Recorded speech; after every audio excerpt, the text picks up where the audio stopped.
They said it was impossible. They said, you can't put together the most elite team of comic book reviewers on the planet and do, a podcast or something like that. Despite all that, today we can proudly announce. Yeah, they were right. We couldn't do it. So instead, we brought you the most vile, ignorant, unprofessional group of comic book enthusiasts we could find. This is Panel to Panel, the Game Rage Magazine comic podcast.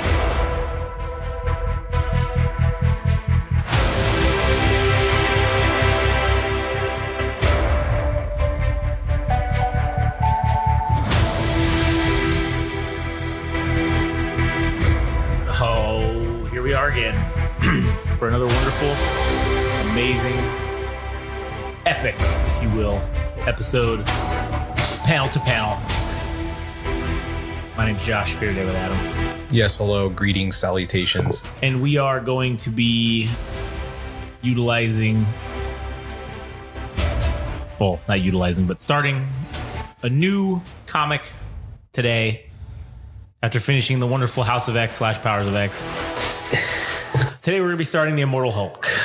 We're going to be going to the Immortal Hulk number 1. Number 1. Indeed. And if you want to go back and listen to the other stuff we've done, you can go to GameRageMagazine.com and you can hear our multitudes of podcasts that we have on all kinds of different subjects that you will probably enjoy. If you want to follow us on Instagram and TikTok, or if you want to see previews, clips, if you will, from some set episodes, you can go to @GameRageMagazine on Instagram and TikTok, @GameRageMag on Twitter /X.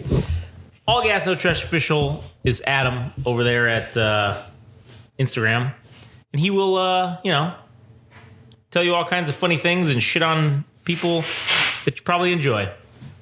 Anyways, all right, here we go. All right, so before we even get started, there's the artist who, there's multiple artists. We have Al Ewing, who's the writer of the comic book. Never been familiar with any of his prior works, but this is my first introduction to Al Ewing. And Joe Bennett, who is doing the penciling of the book, so the sketching and And I imagine Rui Jose and Paul Mounts are the colorist and maybe the inker for the comic book, or the person that does the text. I forgot what they're called, but we are greeted with this badass cover of the Hulk coming out from a grave. We are presuming that Bruce Banner has been dead. At least this was from a previous storyline, so this is like the reintroduction of the Hulk. I don't remember what happened before this that allowed him to be resurrected, but yes, now Bruce Banner is back, and this cover is brought to you by fucking Alex Ross, who is like a fucking legend as far as comic books go. He's known for his like really awesome covers of like the Justice League. He's basically done fucking everybody. So this is just adding on to the pantheon of great covers that he's done. And he does all of them. I think he ends up doing all the covers for Immortal Hulk. So that's like a real treat to see. That is a real treat. I like the fucking font too that they use for this, and that it's like that old, I don't know, 80s like brick wall fucking texture. Yeah. That's fucking real cool. Yeah. So let's go ahead and work our way towards. Oh, shit, I should have put all pages. What am I doing? Jesus, fuck. Here I go, being an amateur hour. Yeah. Oh, man, but it's smaller. Yeah, but you can, I think you could zoom in. You can't zoom in. There you go, brother. Oh, yeah, man. This was kind of cool. It opens up with a Carl Gustav Jung. I don't remember the fuck that guy's name. Quote from Psychology and Religion: "Man is on the whole less good than he imagines himself or wants to be." Yeah, which is telling for the first issue of the comic. It is like the motif of which the story operates.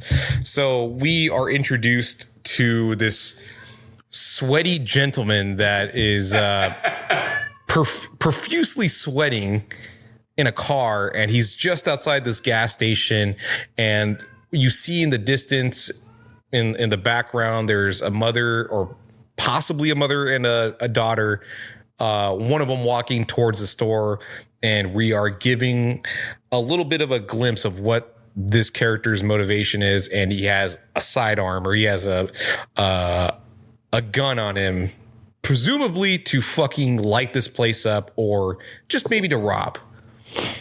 Yeah, true. I am kind of curious, like, what they used or what inspiration they used for, like, the interior of this fucking car. Because, okay, so right here, it has the touchscreen fucking, thing or whatever, but it's not like a super new one because it's got the buttons on the side still. Yeah. But then this fucking thing right here, this gear shifter, this is like from the 80s, like with the fucking button or whatever on it. Like, so I don't know what the fuck. Like, I don't fucking know.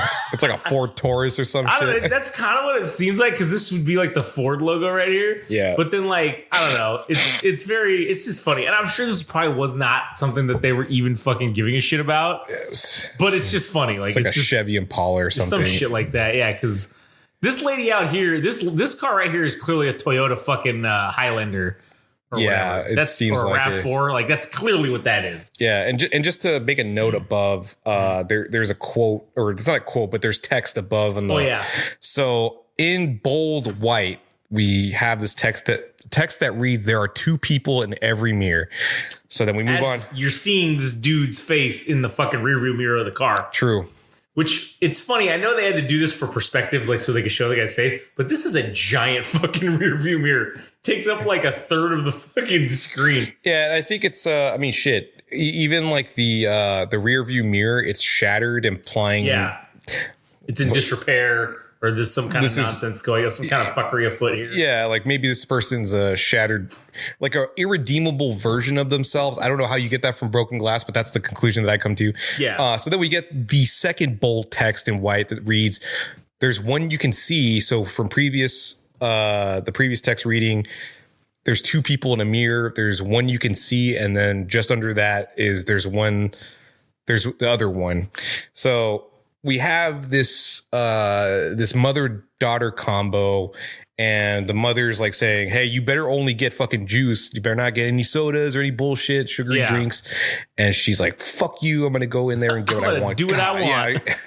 But she's going to listen to her mom. Yeah. So then we are introduced to this other male figure who is suspicious and is, I guess, nondescript character that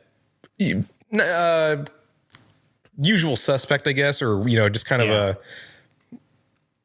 what we imagine is like a background character, right? Right. So then they have an exchange, and she's like, "What the fuck are you looking at, this daughter figure?" And he's like, "Oh, fucking excuse me, shit, motherfucker, my bad, fuck me."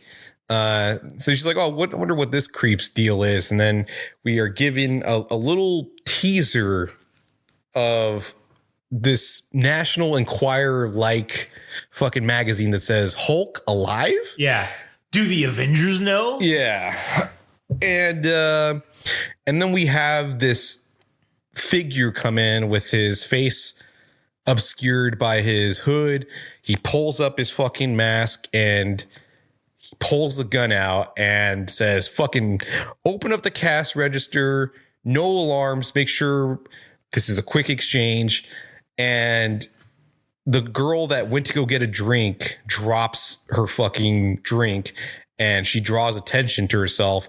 And then boom, fucking dude who is now as we come to learn, is the robber, ends up shooting this girl straight in the chest, fatal wound shot. And now she's fucking dead. And then we have this character that was in the background that had a brief exchange with this girl. And he's like, "Dude, you just shot a fucking child." And you could see his eyes starting to turn green. And well, there's only one person that has his eyes turn green. Yeah. And that is Bruce Banner. So this is the introduction of Bruce Banner in the comic. And he gets shot in the head. Straight in the dome. Gets fucking beamed by this guy. Kind of interesting because it looked like he was already nervous. So the fact that he ended up nailing him in the head is interesting. So both of them are straight up killed, and the clerk is like, "Please don't fucking shoot me. I don't want to fucking die. I didn't see anything. Just go about your way."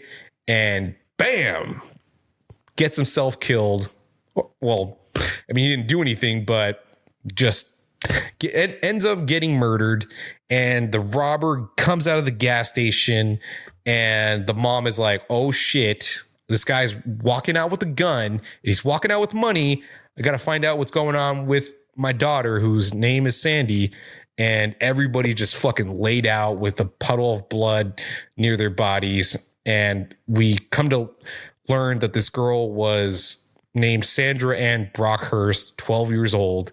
Man, I will say I was not fucking expecting this. I was not expecting there to be a triple homicide in the opening fucking frames of this. Yeah. Of this book, which actually, it got me very excited. I was like, oh man, I feel like this is going to be fucking great already. Oh man, it gets so much worse. And I will say that I did think it was kind of funny how, like, okay, I know the perspective here on this one makes them seem a lot closer, but like when she's like, look how far away she is when she stops, right? She's probably like 10, 15 feet away from this guy. Yeah. And he's already nervous as fuck. He shoots her and actually hits the target from like 15 feet away.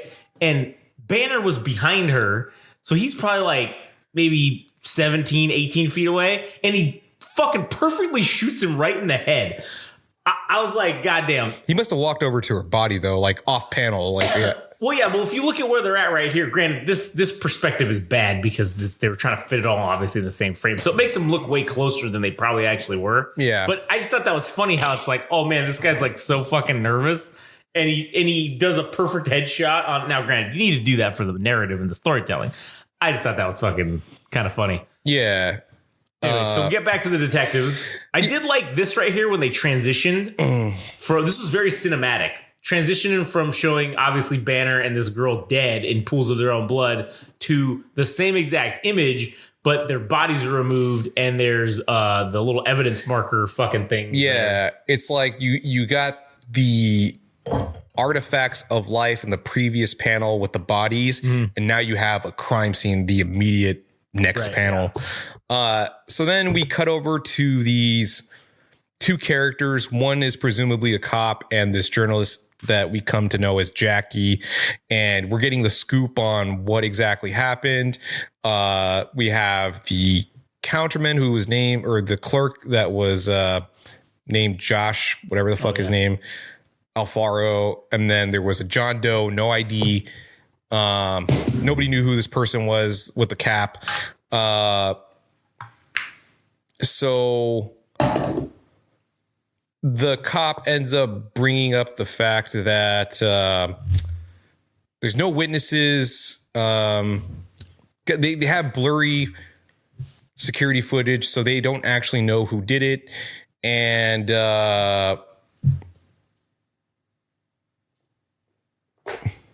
shit, I'm just going to go off my notes. Yeah, basically they ain't got shit. And that's why she's leaking this shit to the press, because they want to try to generate a lead, basically. Right. And so after that, we jump into what is the city coroner's morgue office, or the morgue. And we got 3 bodies on the tables. And, oh, what do you know? One of the dead bodies starts turning fucking green. And then you see a giant ass Hulk hand. And let me see the little dialogue box. Even don't act surprised. Oh yeah, she says, "Okay, you see how the world is," and she's still talking over it, saying, "Even if maybe," and then it goes all the way down. Maybe you don't want to see it. Like, you don't want to see it for what it is. And now here's the Hulk coming out, pissed. Yeah. So we're giving a glimpse that Bruce Banner died after this person shot him, ends up at the morgue, and is now regenerating or coming back to life, reanimating back to life. And then we cut over to this derelict desert fucking area. Fucking looks like it's in Victorville. So then we hear this person talking, and it turns out it's the robber that we learned about in previous pages. And he's like, fuck, dude, I killed these 3 people and the fucking safety wasn't even the safety was off. I was like really nervous and I fucking killed 3 people. And right. That's another thing that's another thing that kind of pissed me off a little bit. There is no fucking safety on a revolver. All right.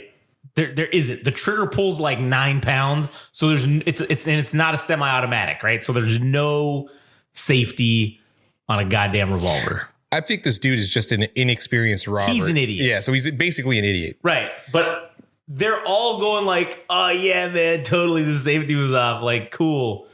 Oh, well, shit happens. I don't know. It's pissing me off. Yeah. And then again, if he doesn't know even the nomenclature of the gun, and he doesn't know that there isn't a safety, how is he able to do a perfect fucking headshot on somebody from any distance away that's not point blank, right? Yeah. Pissed me off a little bit, but whatever. We'll get outside.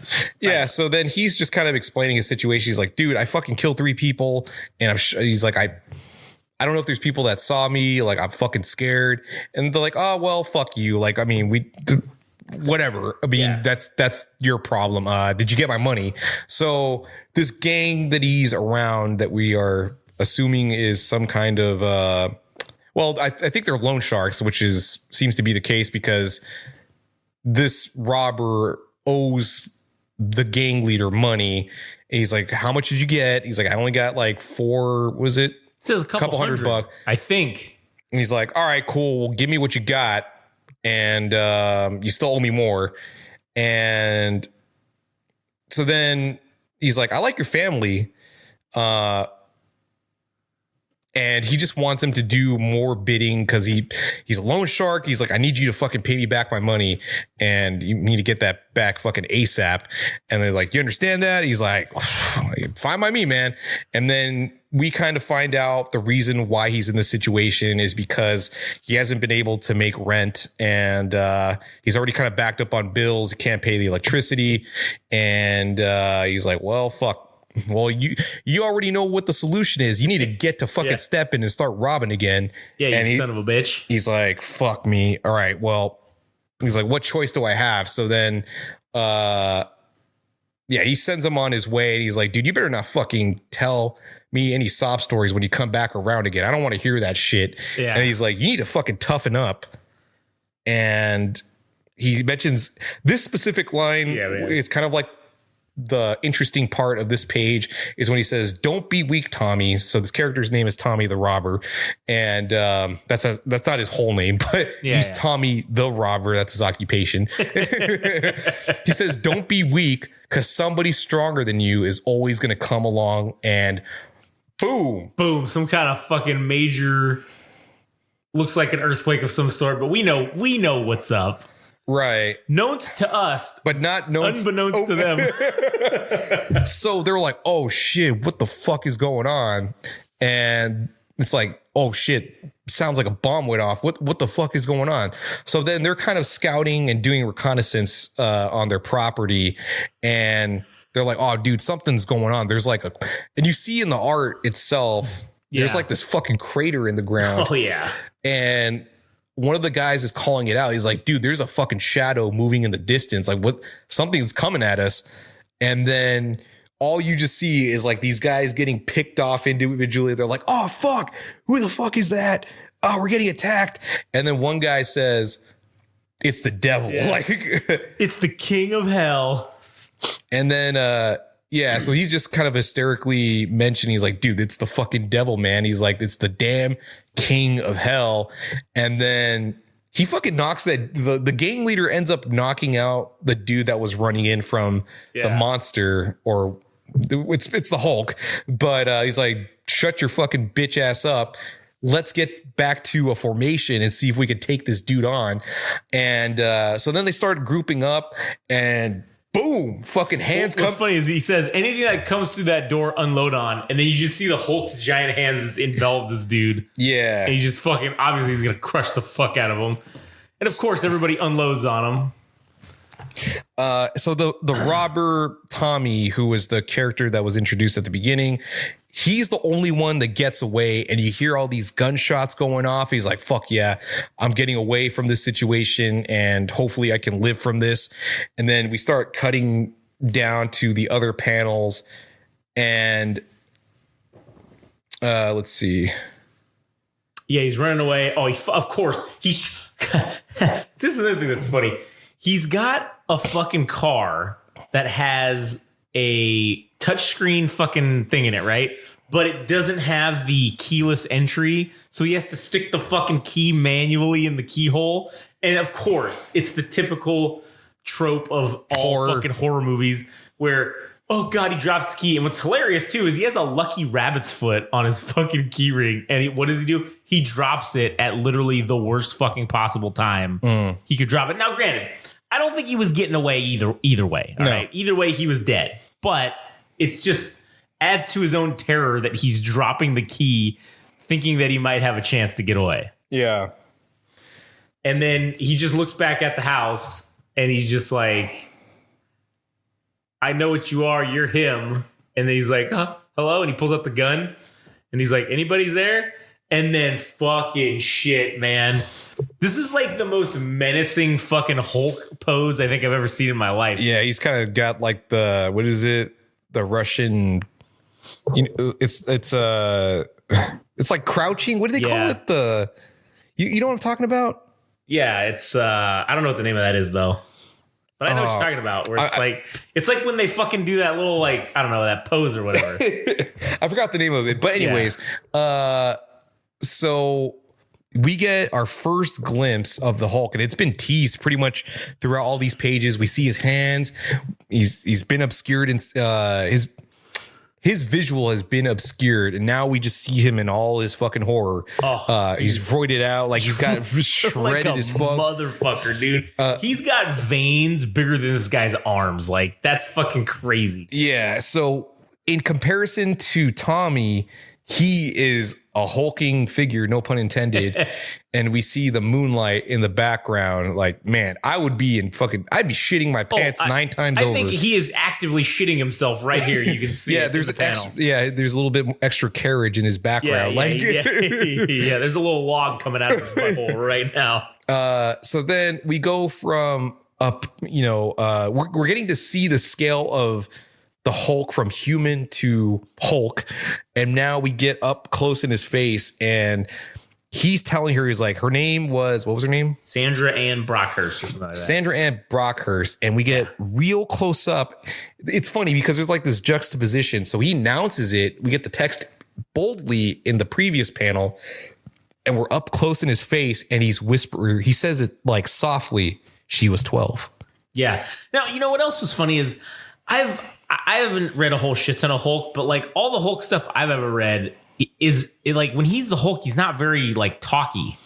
Like he's Hulk smash, that kind of thing. Oh, there's multiple. Do you want me to say why that is, or you want to find out why? In this specific thing? Well, I mean, in general.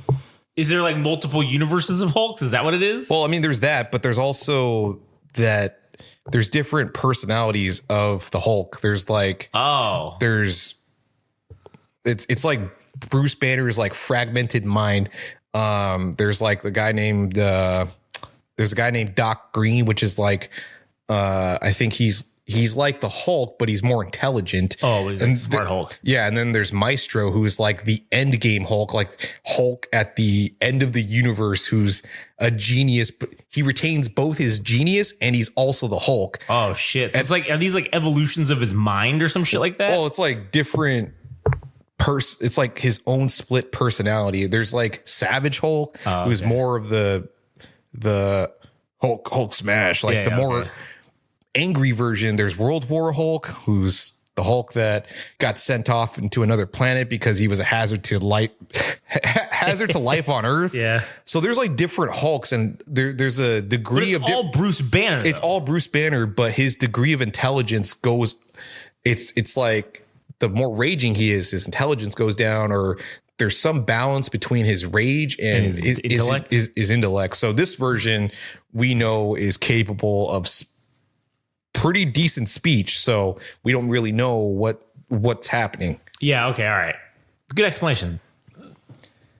Anyway, so now he's asking about the gun in his hand, about how's it feel? How's it feel, big guy? You got that fucking big gun, you killed that fucking little kid, you piece of shit. Yeah, so he's just telling him, he's like, how heavy does that fucking gun feel? It's like, I know at a shooting range, must feel a lot lighter because there's no lives at stake, but you have this thing that has all the stopping power in the world, but you shot these two fucking people. And the last two panels, which I fucking love, and especially this page alone, if you could scroll up a little bit, you have the Hulk pressing on you, like in your face, and it's shown on the panels. And this just guy's like, holy shit, there's this supernatural being, this guy that's like a massive green jolly green fuck, Jesus Christ, threatening me. Yeah. But then we see like the last two panels, and I really love this part. He's like, there's got to be this little part in you, right? There wasn't some little part of you wondering what you could do if you let the power loose. And that has to be a double entendre, or if that's even the right word. Yeah. Speaking to both him, Tommy, the robber, but also the Hulk itself, about cutting fucking loose. Yeah. And dude, okay, look at the expression on his face in that middle panel. Yeah. He looks fucking completely unhinged. Unhinged, yeah. Like, which is pretty cool. I've never seen that. That's Diabolical, awesome. man. Diabolical. And this guy is like losing his shit. Yeah, he's like, oh, shit. Oh, fuck. And what does this dumbass do? He fires the fucking gun into Hulk. And then what ends up happening? They basically just go, two of them bounce off. One of them just kind of slightly indents in his fucking skin. Yeah. And then he's just basically brushing off the bullets of the gun. Yeah, and he's got this furrowed brow, and it's kind of like the Stanley Kubrick look. He's like, you know, I found you because the fucking gun doesn't lie. I know a liar when I fucking see one, and you smell like a fucking liar. And he's got like this real sinister grin on him. And this guy is just begging for his life. He's like, fuck, please don't kill me, dude. He's like, all I did this for was because I needed the money, and I have a family, and I have a daughter. He's like, I don't want to go to the police. Please don't take me to the police. Do whatever punishment you want. Please just let me go. And you could just see the Hulk starting to he's getting ready to shit up, and then the Hulk's like, oh, you don't say. He's like, He's like, oh, I didn't want to do this. He's like, didn't you ever make a mistake, buddy? Come on, please. Which is funny, man. because in context, the Hulk has done a lot of fucking wrong, and here he is, the moral arbiter in the situation, and he's just like got this. I love the perspective, because it's from the bottom up, like like you're looking up at him like he is at you, like he's an authority figure on you. So then we have like these 5 panels of his face changing, and the guy is like saying, oh, dude, I made a mistake. He's like, don't you ever make a mistake? And you're kind of seeing the Hulk evolve from like this being contemplative internally. Yeah. And then he's like, didn't you ever make a mistake? He's like, I'm not a bad guy. Am I? Referring to Tommy. And then the Hulk is like, I don't know. What do you think? What do you think? As he's reaching into the panel to fucking crush his head. Yeah. So then the last panel is just blacked out because he's dead. Yeah, well, shit. I'm assuming so. Yeah. I mean, yeah. Because you are looking at this from that guy's perspective, is what this is supposed to be. Exactly. And so then, as his hand is reaching it, it's like, oh, he just crushed your head. Now you're dead. So we cut over to the next panel, and the dialogue box just is presented from like the news perspective. Yeah. And it's talking about the city morgue or the coroner's office, and it's saying the John Doe body is fucking missing. And luckily the 2 corpses are still there, undisturbed. And so then we learned that the party that was involved with this gang, they're called the Dogs of Hell, and they were living at this old abandoned housing development, and they were known to use drugs, and they were actually loan sharking. They did for protection. Yeah. And so we come to learn that the Hulk did some fucking damage, and now they're quick to talk to the police to rat out this fucking guy who was Tommy. Yeah. And so we learned of Tommy's situation. He's going to be going away. He's getting arrested, but he's fucked up beyond belief. Like, one of the things that they mentioned was that they mentioned in another panel is that there was a crater left behind.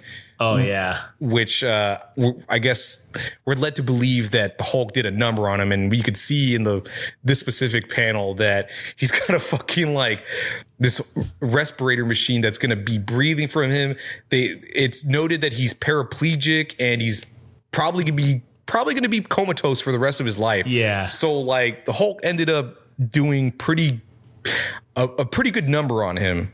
And yeah, so he owed money and the fucking Hulk did the number on him and he's bleeding internally. His lung collapsed, broken. Pretty much every bone in his body. Yeah. And he's holding on for dear life. And you just see his fucking wife and his daughter like just crying, knowing that his life is fucked. He's toast. Yeah. So then we come back to the reporter, Jackie, and the cop whose name I don't know yet. And they're just talking. They're like, man, they're saying that there's this fucking guy, like an assailant. And, we know Bruce Banner's dead, but there's that body that's missing. And they're talking about this guy being green. Like, is it any coincidence that this could be like fucking Bruce Banner? Like, what the fuck? This is the Hulk. All right. And then you see her when she says that he was big, built like an engine of hell, and he was green. You get what I'm saying, bitch? And then you see her face, her eyes are like, oh shit. And then they're like, oh no, it could be one of the other ones. And she's like, no. This is it. Yeah, and they do emphasize like the fact that Bruce died when the sun was up, but he came back to life as the Hulk when it was dark. when the moon arose. But she's like, I don't fucking know, man. I don't know what the deal is. And she's like, well, whatever. Get your story straight. Run it by your editor and get to writing the story or whatever. Yep. So we have this secondary character who's Jackie, who's this reporter that's covering this specific story. And we end with fucking Bruce Banner in this stupid ass motel or hotel with it's not all that great. And he's taking off his clothes and he is washing up. And we end with him saying, I'm not a bad person. Am I? And then you see the fucking Hulk menacingly staring at him while he's inside the mirror. And he's like, what do you think? And he's asking the fucking Hulk. And again, it's that whole thing from the beginning. There's two people in the mirror, basically. There's one you see. Yep. And there's the one you don't. The other one, the one that you don't. Yeah. Or the one that you don't want to see. Yeah. And he's like, what do you think? And then we end with, oh man, it says, or is he both? Or is he both, man? That was so good. So I don't know. It ended with this ironic theme about how Hulk was in a position to distribute justice, but he's just as much of an asshole as the robber. Yeah. So it's like basically, yeah. And then we get this preview image of next issue, and it just shows like some fucking radioactive ghoul strangling fucking Bruce Banner into some stalactite cave into some water or some shit. And you can see the Hulk trapped underneath the water, trying to like pop out. Yeah, so. This is some of like fucking Alex Ross's best shit, dude. God, like that fucking imagery is like so good. Yeah, like just the way they did that. Yeah. So what did you think of the comic? Oh, I liked it. I thought it was fucking great. The artwork's amazing. The way that they're telling this story. I mean, granted, there were a couple of issues that I fucking said about the gun thing. Shit, yeah. You know, there were some plot holes a little bit there with that, but I'm just going to chalk that up to that these guys don't understand firearms to that level. Now, it does piss me off. I wish somebody would have fucking done the research and fucking, known for sure. Okay, guys, but like that's not how everybody does shit. So I'm not going to nitpick it too hard because the epicness of the story where I think it's going to go and where, how crazy this shit's going to get. I'll overlook that. I'll overlook those little things. I mean, I will point them out when they happen, but I'll let them slide. Other than that, this was a fucking great introduction to the thing. I wasn't expecting there to be this level of violence in it and this level of mature, I guess, subject matter, which I am pleasantly surprised by. So again, the positives of this much, much, much outweigh the negatives. Yeah, I love that they kind of played on this like hybrid between the Hulk being a you know, like a regular superhero, but also like this supernatural horror figure. True. And you had some of the tropes of like your typical horror movie where like you don't really get a glimpse of the actual monster until, you know, well into the movie. And then, I mean, what else was there? Just great like quotes. I mean, to have like Carl Jung. I mean, I'm not well versed in Carl Jung, but to have this quote be the motif for like the entire issue was really cool. And to have this like dynamic about one's own identity and like how we picture ourselves. There's a person that we see in the mirror, the one we want to see, and then there's the person that you don't want to fucking see. And for Bruce Banner, it's the fucking Hulk, the nasty fucking version of himself. And also like the morality of the issue within itself. It's like, who is the fucking Hulk to be the one distributing justice when he's just as much of an asshole as this fucking robber dude? So yeah, indeed. So it's like it's creating this like moral ambiguity between the two characters, but obviously we're in favor of the Hulk because he's the main character. So yeah, exactly. I thoroughly enjoyed this first issue, and I know it's going to get fucking better. So can't wait to fucking get to it. And this is just our introduction to the Immortal Hulk. So stick around for more episodes based on the Immortal Hulk series. That is going to be a long but enjoyable ride. Oh yeah, and also enjoy. Also, what's the other one we're doing? Daredevil too, right? Yes, that's next. You can probably listen to that after as soon as you're done with this, it'll go straight into the fucking deliciousness of Daredevil. So, anyways, if you want to hear us talk about other stuff, you go to GameRageMagazine.com. If you want to follow us on social media at Game Rage Magazine on Instagram and TikTok, at Game Rage Mag on Twitter/X. All Gas No Trash officials, where you can find Adam over there on the internet. And that's pretty much it. We're looking forward to continuing this series. It's there's a lot of issues in this, isn't there? So yeah, there is. So we'll be on this one for a hot minute. And again, we're not just going to do this. We're going to sprinkle in some other ones here and there. Some short mini series to break it up a little bit. Not the monotony of it, but just to break it up. So, anyways, all right, cool. Well, that'll be the end of it. I guess you guys have a good one. We'll see you on the next one.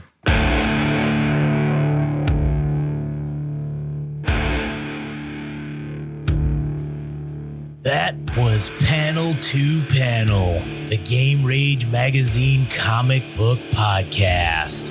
Thanks for listening. If you want to know more and follow along, go to Instagram and TikTok. Follow at Game Rage Magazine. If you want to follow on Twitter/X at Game Rage Mag. Tune in next time.